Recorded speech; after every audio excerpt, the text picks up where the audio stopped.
Many assume good looks determine the amount of respect you get from others. While being handsome or beautiful plays a significant role in getting a good first impression, but it becomes unimportant in the long term as the people you interact with learn more about you, your habits, and your personality. Based on an experiment conducted, it was revealed that the average person interacts with at least 12 individuals every day. That probably also includes you.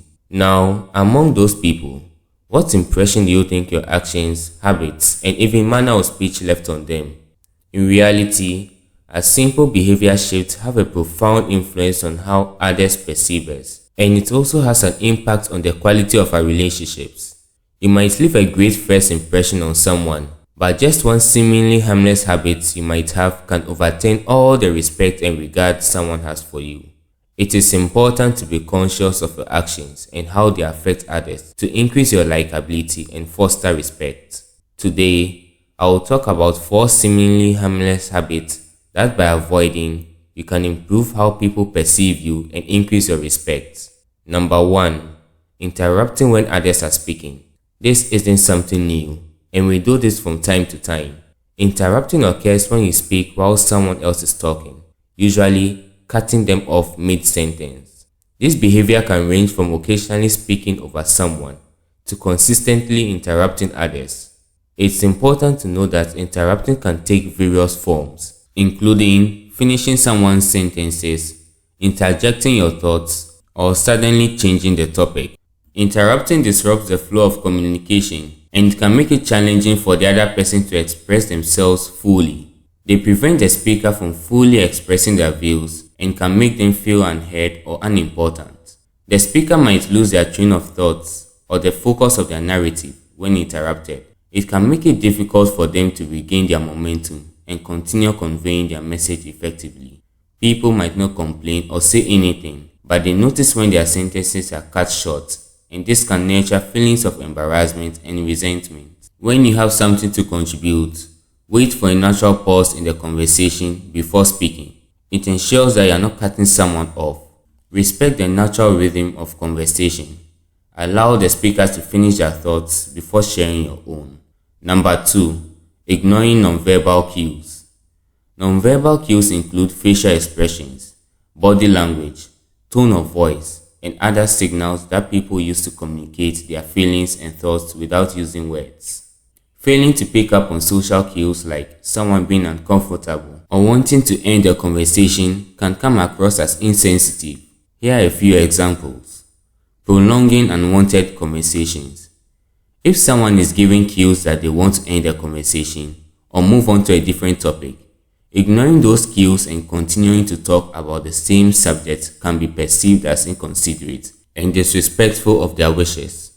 Ignoring discomfort.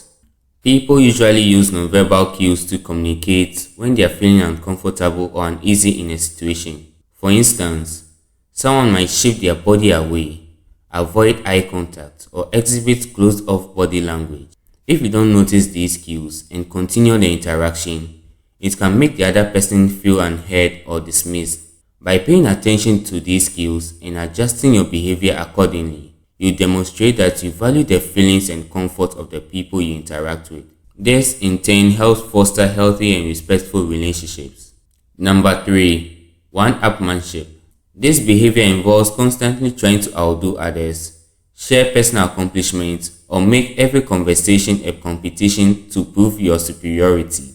The person consistently responds to others' stories, achievements, or experiences by trying to surpass them, with sharing their own stories or accomplishments. This behavior is driven by a desire to gain attention, approval, or validation from others.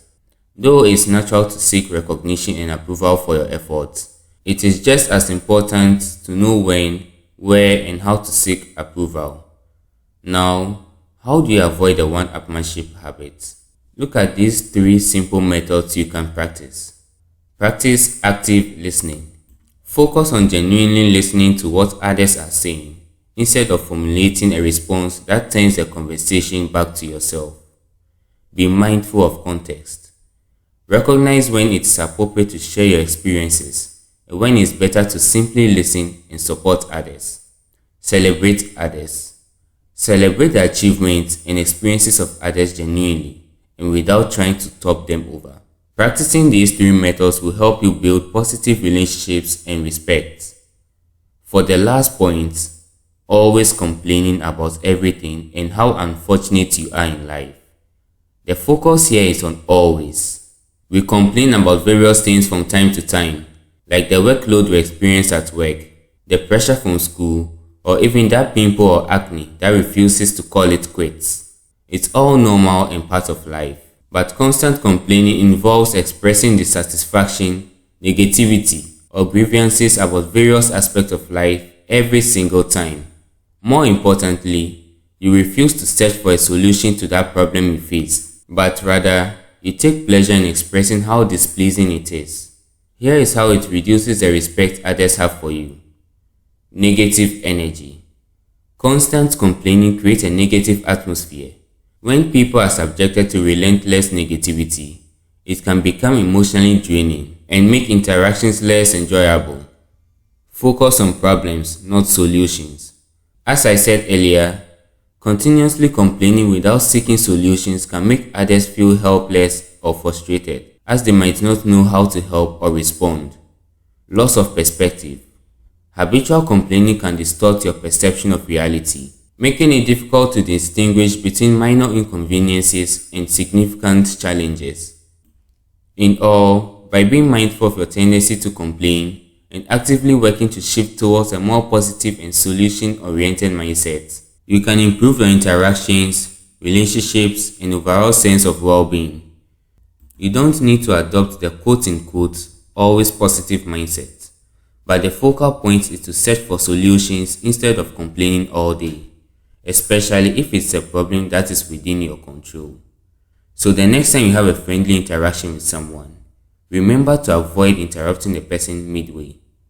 Be conscious of any nonverbal cues they may give off. Avoid making the conversation a competition to prove your superiority, and make it a goal to search for solutions instead of constantly complaining about your misfortunes in life. If you enjoyed this video, like and subscribe and share it with someone who will find it useful.